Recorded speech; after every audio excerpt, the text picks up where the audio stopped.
This iPhone 7 Plus was unable to record audio. Videos recorded had no sound, and the voice memos record button was broken. This is how I fixed it.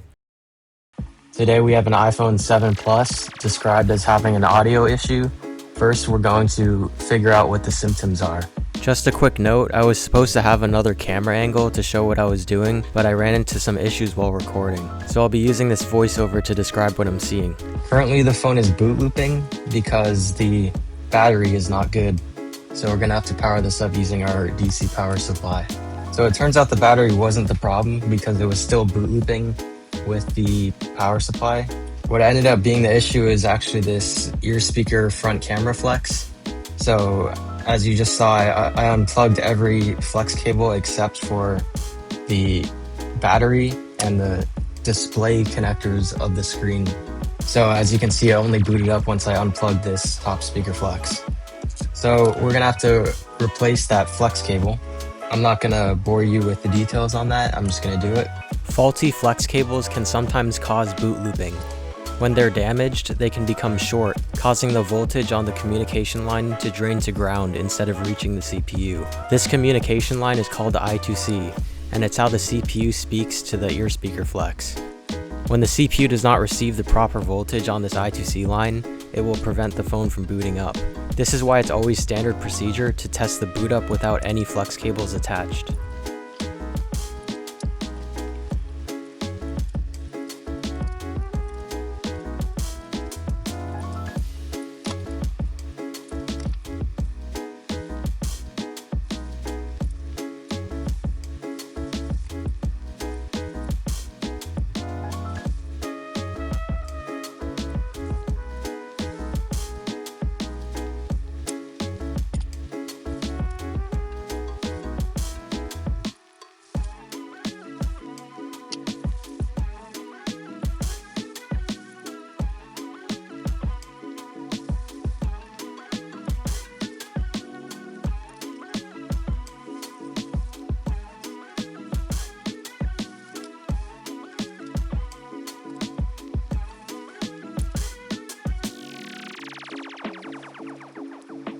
Test again with the new ear speaker flex. Okay, it worked. Now we're in the iOS. Let's test to see what the actual issues are. Once again, I had some recording issues, so here I'm just demonstrating the features that I was testing. First, I tested the speakers using the ringtone settings. So first test is playing audio. We have audio. Next, I tested the Voice Memos app to make sure that it could record audio. Right now, I'm showing you an example of what it should look like. But in this case, the button didn't work at all. It looked a little more like this. I would click the button and the app wouldn't respond at all, meaning that the iOS was telling me I'm not allowed to record a voice memo. Oh, looks like we can't record voice memos. So there seems to be something wrong with the audio circuits. Let's confirm with a video. Just to confirm this problem, I recorded a video and played it back, and the speaker icon on the bottom right was grayed out, meaning that the phone didn't record the audio at all. Based on the symptoms we collected, it was clear that it was a logic board failure related to the audio circuits. So I took the board out of the housing to investigate further. The first thing I noticed was that the water damage indicator was pink, so I removed the audio IC to see if there was any corrosion.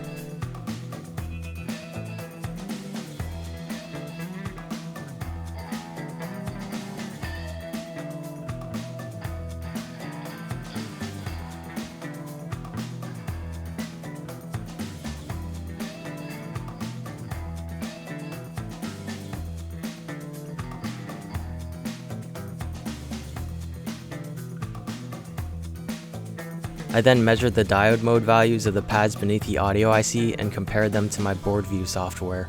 This would help us determine if the issue was on the board beneath the audio IC or on the audio IC itself. I then did a second pass to make sure that the OL pads were in fact connected to their respective lines. It's not enough to just measure the pads and see that they're OL, because even though they don't show a diode mode value, they're still connected to certain lines on the board.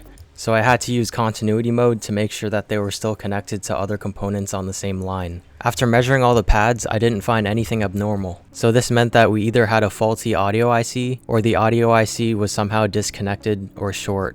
Instead of just reballing the audio IC, I decided to take a known good one from a donor board just to rule out any other possibilities.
Okay, for some reason, my microphone is not working for part of that, so I'll probably do a voiceover.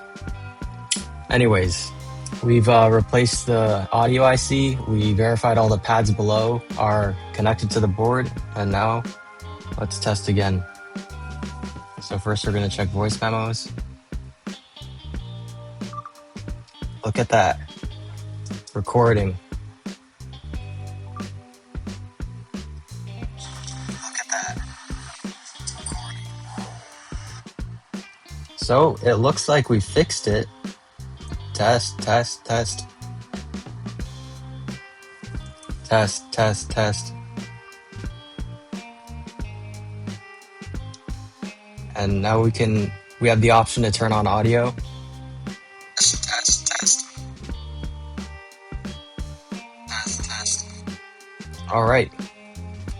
Looks like it's fixed. We still don't know for sure if the IC itself was problematic, but if I were to guess, due to the water damage, I think that this IC just simply needed to be reballed. When we removed it the first time, you can sort of tell that the solder is pretty oxidized. So that's probably a result of the moisture getting into the board. So first we fixed the actual ear speaker flex, which was causing a boot loop. And then we fixed the audio problem on the actual logic board itself. So that concludes it. See you on the next video.